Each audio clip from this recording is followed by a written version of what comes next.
Injil yang asli. Yang asli yang mana? Yang firman Allah, yang Allah berikan kepada Nabi Isa untuk disampaikan kepada umatnya.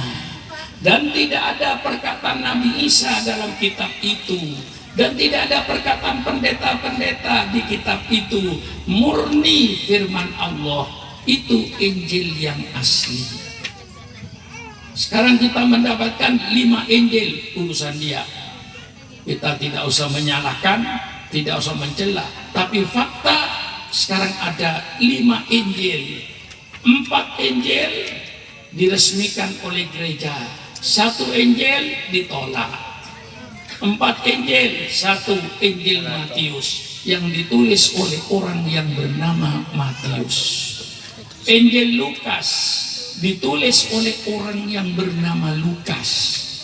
Injil Markus ditulis oleh orang yang bernama Markos.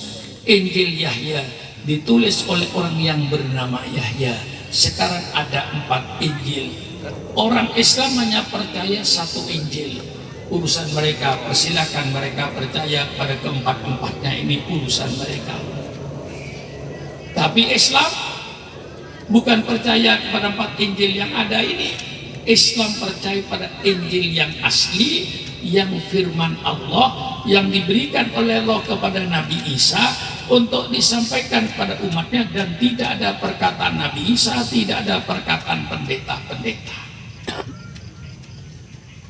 Lalu ada Injil yang kelima yang ditolak oleh gereja, itu namanya Injil Barnabas, yang ditulis oleh orang yang bernama Barnabas yang menulis itu. Mengapa ditolak? Karena isinya Injil Barnabas itu saya baca, isinya hampir mirip dengan Al-Quran tentang Nabi Isa, tentang Nabi Isa itu mirip seperti di Al-Quran. Nah, inilah kita percaya. Nah, turun kitab suci Al-Quran sebagai penutup yang menghapuskan kitab-kitab sebelumnya. Kita mencari Injil yang asli, yang satu itu mungkin dicari di pojok bumi kagak ketemu. Kita mencari kitab Taurat yang asli firman Allah kepada Nabi Musa, dicari di pojokan bumi tidak akan ketemu.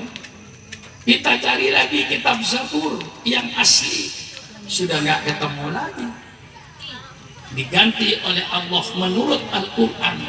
Al-Quran sebagai pengganti kitab-kitab sebelumnya yang isinya sempurna menurut Al-Quran. Soal kepercayaan agama lain persilahkan, saya tidak mencampuri, tidak menyalahkan. Saya tetap dalam rangka satu bangsa Indonesia untuk saling hormat menghormati antara keyakinan bangsa Indonesia ini. Tetapi saya meluruskan, nah Al-Quran ini kitab yang terakhir menurut Al-Quran sempurna. Maka dengan datangnya Nabi Muhammad dan diturunkan Al-Quran 30 juz, berarti pembangunan Islam selesai. Dengan datangnya Nabi Muhammad, pembangunan selesai, pembangunan sempurna.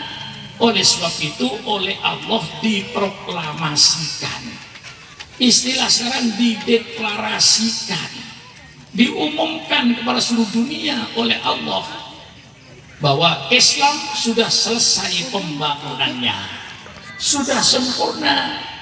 Maka di dalam Al-Quran dinyatakan al-yawma akmaltu lakum dinakum wa atmamtu alaikum nikmati wa raditu lakumul islam madina. Hari ini menurut ulama tafsir, hari Jumat tanggal 9 Dzulhijjah, ketika Nabi haji yang terakhir, turunlah ayat ini. Pada hari ini telah saya sempurnakan agamamu. Al-Quran 30 juz sudah turun semua, syariat Allah sudah tumplak blak, bahasa Jawa itu ya. Kalau ada orang Jawa mesti mengerti itu, tumplak blak itu. Orang Jawa itu kalau sungguh-sungguh itu kata yang terakhir diulang. Kalau orang Jawa bilang kemarin di Ciputat macet, nggak apa-apa, masih jalan gitu. Masih jalan. Tapi kalau orang Jawa bilang, Kiai, apa? Kemarin di Ciputat sore jalan macet, cet, mati mesin. Sudah macet, cet. Syariat Allah sudah tumplek, blek. Sudah tidak ada sisanya lagi di Lauh Mahfuz. Sudah diturunkan oleh Allah 30 juz yang siap untuk memberikan petunjuk hidup. Quran itu petunjuk hidup di dunia dan di akhirat. Bagaimana kita hidup di dunia? Allah kasih petunjuk cara hidup di dunia. Dengan turunnya Al-Quran dan datangnya Nabi Muhammad untuk menjelaskan Al-Quran, berarti pembangunan Islam sudah selesai. Karena selesai, Allah bikin pernyataan. Ini bukan pernyataan syukron makmun. Pernyataan Allah di dalam Al-Quran saya sampaikan kepada umat manusia. Apa pernyataan Allah? Wa raditu lakumul Islam madinah. Saya ridho, kata Allah, bukan kata syukron makmun. Saya ridho, kata Allah, saya rela, kata Allah, Islam sebagai agamamu.